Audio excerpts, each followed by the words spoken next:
September 2nd, 1944. Army Group B headquarters, near Metz, France. The air in the commandeered chateau is thick with the smell of stale cigar smoke, sweat, and defeat. At his desk sits Major General Hans von Opsfelder, a man whose crisp uniform cannot hide the bone-deep weariness in his eyes. In his hand is a piece of paper, a transcript of intercepted Allied radio traffic. He reads it once, his brow furrowed in concentration. He reads it a second time, a flicker of disbelief crossing his features. He reads it a third time, and the disbelief hardens into suspicion.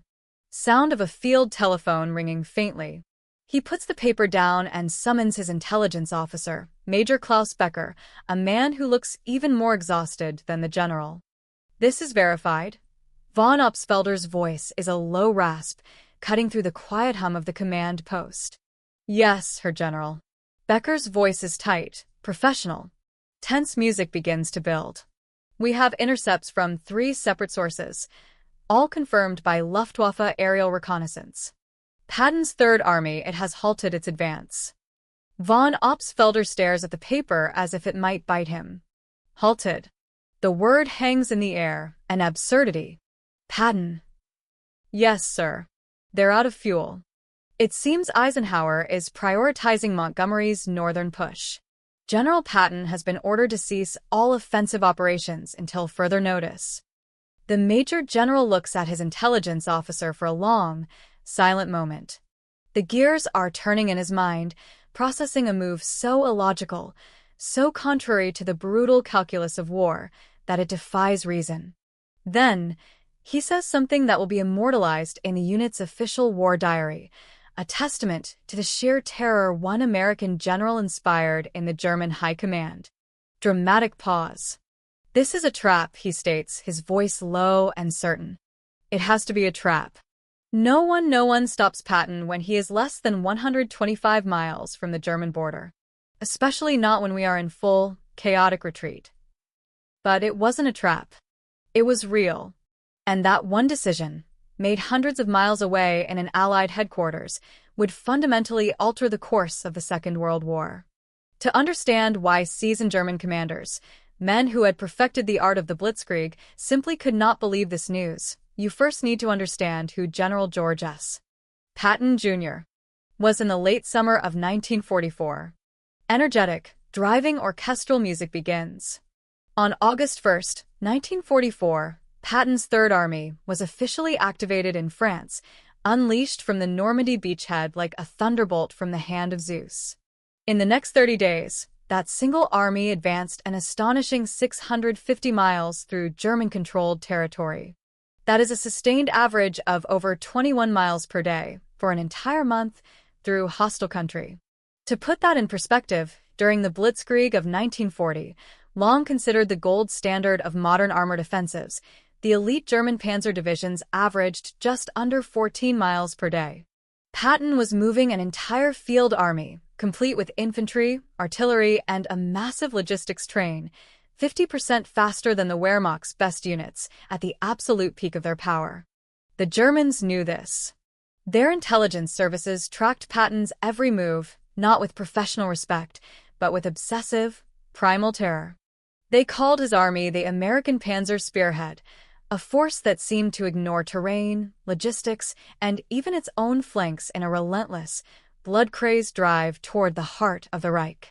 On August 31st, 1944, Patton's forward reconnaissance units crossed the Meuse River. They were now just 107 miles from the German border, 264 miles from the Rhine River, and 380 miles from Berlin itself. At their current rate of advance, they would be on the banks of the Rhine in 12 days. They would be kicking in the doors of the Reich Chancellery in 18. The German Western Front was not bending, it was shattering. And then, on that very same day, a teletype message clattered to life at Third Army headquarters. It was a direct order from the Supreme Headquarters Allied Expeditionary Force, from Dwight D.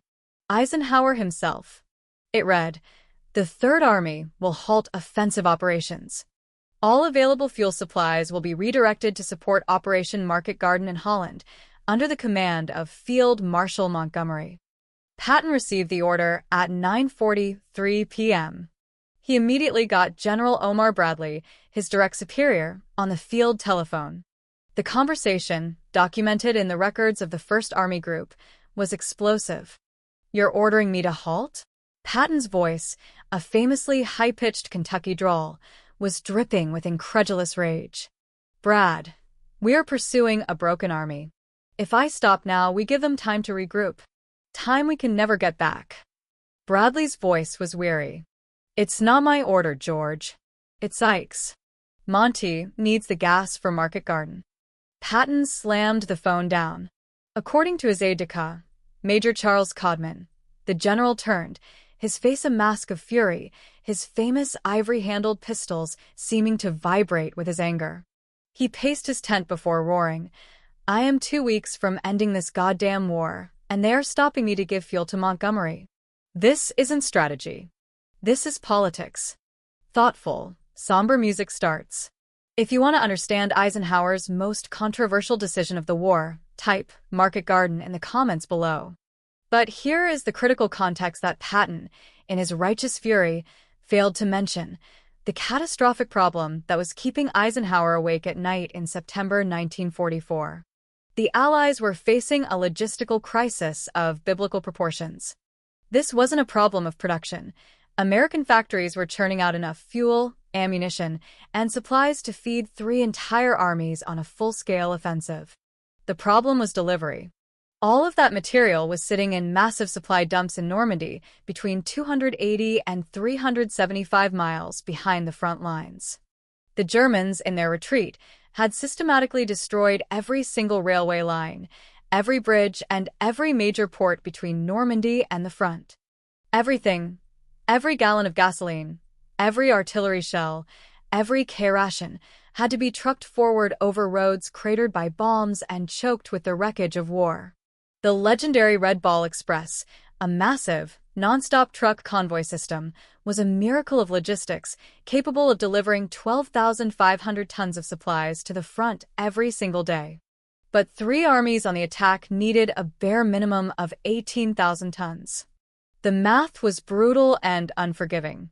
Eisenhower faced an impossible choice. Music swells. Option A: concentrate all available fuel on Patton. The 3rd Army smashes through to the Rhine in September, quite possibly crossing into the German heartland.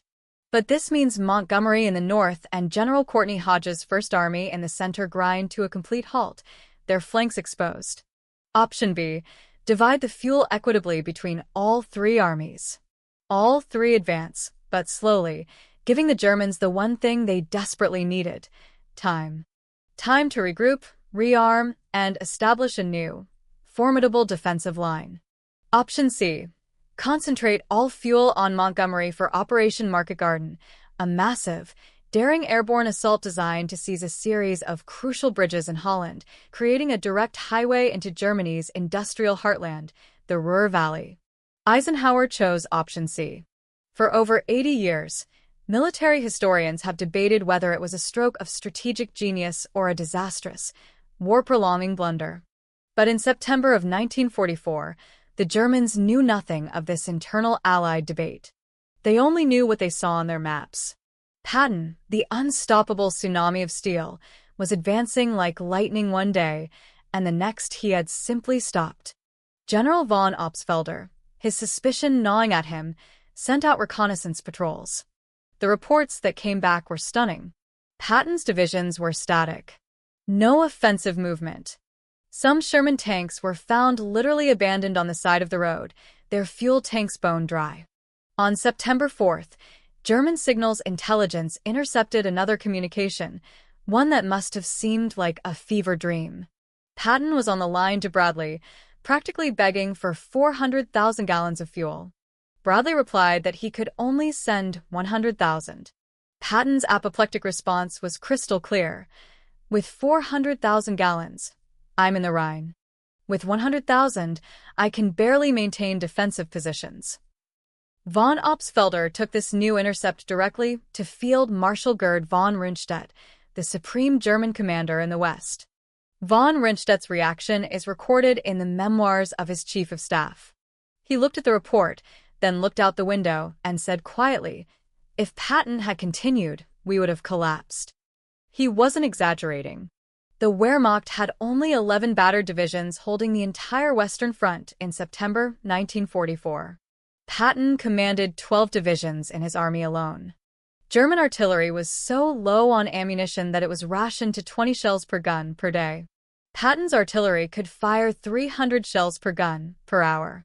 Von Rundstedt later stated, if he had crossed the Moselle in September, there was nothing between him and Frankfurt but training units and 50-year-old reservists. Nothing. Dramatic, determined music begins. Von Rundstedt used the time Eisenhower had given him. In a flurry of desperate activity, he reconstituted the defenses along the Moselle River. He pulled 4 battle-hardened divisions from the Italian front. He mobilized reservists, constructed makeshift fortifications using slave labor, and laid thousands of mines. By September 10th, when Patton finally received enough fuel to resume limited offensive operations, the window of opportunity had slammed shut. What had been a chaotic, routing German army was now an organized, determined defense anchored behind a major river obstacle. Patton attacked the Moselle line on November 8th. It took him 19 bloody days to cross it. In August, against minimal opposition, he would have crossed it in 3. But this brings us to the question that haunts military history. Did Eisenhower make a mistake? The answer depends entirely on what you believe would have happened if Patton had gotten his way. Let's imagine the Patton scenario. This is what the general himself believed would happen. Upbeat, triumphant music with an extra 400,000 gallons of fuel, the Third Army crosses the Moselle on September 5th. It shatters the improvised German defenses. It reaches the Rhine by September 18th and establishes bridgeheads. By October 1st, 12 American divisions are operating deep inside German territory, threatening the industrial roar. The German war machine, cut off from its industrial heart, collapses before Christmas. The war is over. Now consider the Eisenhower scenario. This is what the Allied High Command feared. Ominous, suspenseful music. Patton crosses the Moselle, but his supply lines are now stretched over 375 miles of hostile territory. The Germans, seeing a single, overextended spearhead, ignore Montgomery in the north and launch a massive counterattack against Patton's exposed flanks. Without fuel to maneuver, Patton's armored divisions are surrounded and cut off. The glorious breakout from Normandy becomes Dunkirk 2.0.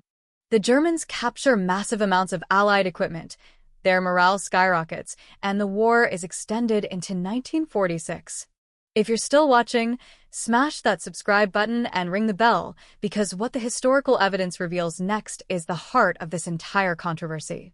We know with absolute certainty what happened to Operation Market Garden, the offensive that received the fuel Patton so desperately needed. It was launched on September 17, 1944. It involved 41,628 paratroopers and glider-borne infantry, the largest airborne operation in history. Its objective, to capture the bridges in Holland and open a route into Germany. The result, a catastrophic failure. Somber music. The British 1st Airborne Division at Arnhem was annihilated. The Allies suffered over 17,000 casualties. The bridges were not captured. The route to the Ruhr remained firmly closed. Meanwhile, Patton, starved of fuel, fought for 2 brutal months to cross the Moselle and reach the Saar region. He finally broke into Germany in December of 1944, 3 months after he believed it was possible. But in December 1944, something happened that nobody on the Allied side had anticipated. The Ardennes Offensive, the Battle of the Bulge. Hitler's last, massive counterattack in the West. On December 16th, 400,000 German soldiers and over 1,000 tanks smashed through the American lines in the Ardennes forest. And here is the brutal irony. If Patton had been deep inside Germany in December, his supply lines stretched to the breaking point and his flanks exposed, the Ardennes offensive might have completely encircled and destroyed his entire army. Instead, because he had been halted, he was positioned perfectly to execute one of the most brilliant maneuvers of the war. On December 19th, Patton disengaged 3 of his divisions from the front line, pivoted them 90 degrees to the north, sound of tank treads grinding and engines roaring, and marched them 100 miles in 48 hours through a blinding blizzard to relieve the besieged 101st Airborne at Bastogne.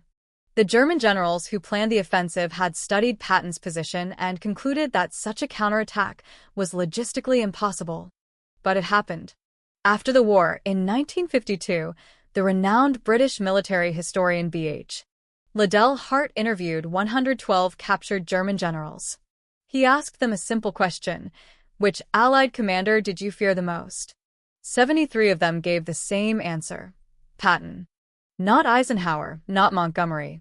Patton. Field Marshal Fritz Bayerlein, commander of the elite Panzer-Lehr division, explained why. Patton thought like a German, he said. Aggressive, mobile, opportunistic. He did not wait for perfect orders or perfect supplies. He attacked with what he had. The other Allied generals fought with caution. Patton fought with instinct. And instinct is what we feared, because you cannot predict it with intelligence reports. But General von Opsfelder, the man who first intercepted the order halting Patton in September 1944, offered a different, colder assessment in 1956. Patton would have reached the Rhine in September. He probably would have crossed it, but he would not have reached Berlin. His supply lines would have collapsed. We would have surrounded him in October. Not because we were better soldiers, but because logistics is mathematics. And the mathematics were on the German side in September. By December, the math had changed. The Allies had solved their logistics crisis. Then, Patton became unstoppable. So, who was right? Patton or Eisenhower? The evidence suggests an uncomfortable truth. They were both partially correct. Patton was right that September 1944 represented a singular, fleeting window of opportunity. The German army was disorganized, demoralized, and had no strategic reserves. They would never be that vulnerable again. Eisenhower was right that Allied supply lines were insufficient to sustain a deep, single-thrust offensive into Germany. Patton's spearhead would have eventually ground to a halt and become horribly vulnerable. But Eisenhower's decision to prioritize Montgomery's Market Garden over Patton's advance was, with the benefit of hindsight, almost certainly wrong. Market Garden was a high-risk gamble that failed spectacularly. Had that fuel gone to Patton, he might not have ended the war in September, but he almost certainly would have pushed the front deep into Germany, potentially shortening the war by months and saving hundreds of thousands of lives. The numbers suggest a brutal arithmetic. The war in the West dragged on from September 1944 to May 1945, an additional 8 months of carnage. Solemn, heart-wrenching music. Allied casualties in that period were over 775,000. German casualties were over 1.2 million. Civilian deaths from combat and bombing were approximately 800,000. If Patton had forced a German collapse in, say, December 1944 instead of May 1945, a conservative estimate suggests that nearly 2 million people might have survived. That is the staggering, brutal arithmetic of Eisenhower's decision. But there is one final dimension to this story, a dimension rarely discussed: politics. In September 1944, Stalin and the Red Army were relentlessly advancing on Germany from the east. If Patton had driven to Berlin in October or November of 1944, Germany would have been almost entirely occupied by Western forces. The Cold War, the Iron Curtain, the next 45 years of European history, it all would have been radically different. Did Eisenhower know this? Did he consider the political implications? There is no direct evidence. But in 1963, in a private interview, Eisenhower said something incredibly revealing. Patton wanted to race to Berlin. I wanted to finish the war, with the Allied coalition intact.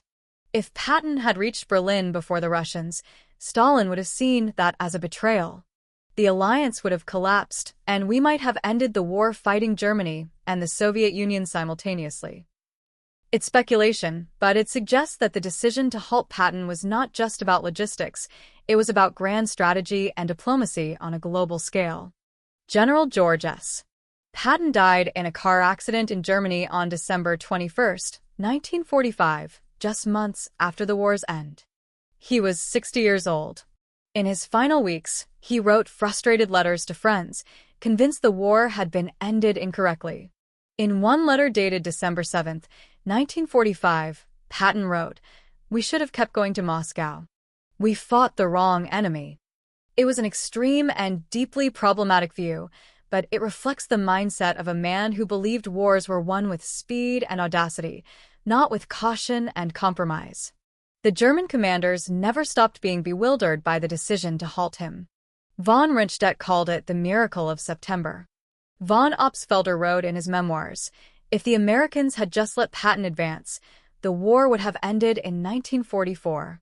But they chose to prioritize Montgomery. I do not understand that decision. To this day, I still do not understand it." Here is the final paradox. Patton was stopped by a logistical decision, but the Germans interpreted it as a brilliant strategic deception. They thought Eisenhower was setting an elaborate trap. In reality, Eisenhower was simply trying to solve a supply crisis. The war did not end in September 1944. It ended in May 1945. 240 additional days. 2 million additional dead. A continent in ruins. And a question that historians will debate for centuries to come: what would have happened if Eisenhower had just said yes to Patton? What do you think? Was Eisenhower a brilliant strategist who avoided a potential disaster, or a cautious politician who unnecessarily prolonged the war? Should Patton have been unleashed in September 1944? Let us know your verdict in the comments below, and tell us where you're watching from. Subscribe and hit that notification bell for more fascinating stories of the decisions that changed the course of history. Every week, we uncover the